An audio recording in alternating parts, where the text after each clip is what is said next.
Hello, and welcome to part 2 of our Vytal tutorial series. These tutorials cover how to set up your direct-to-patient e-commerce program using Vytal's website builder.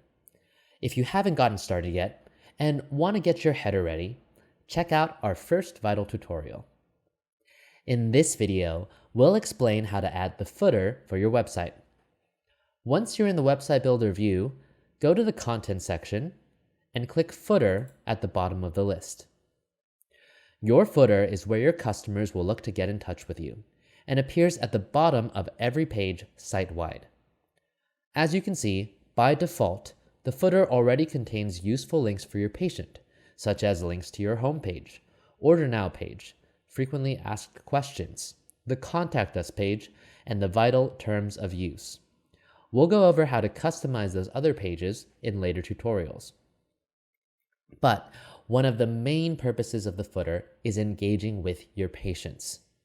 After we click the footer button, we opened up this social links view.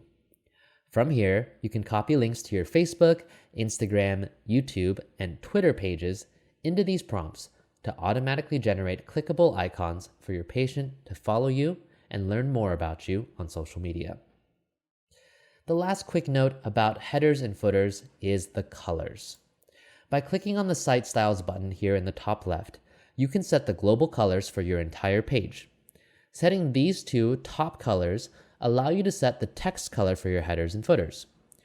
We recommend using the color of your logo for the nav link color to provide a more cohesive look. For your nav active link color, using the secondary color from your brand book or any color that is a lighter variant of your primary color should do the job. You've now set up a footer for your direct-to-patient platform and have provided a way for your patients to connect with you online. Next time, we'll continue building the website itself.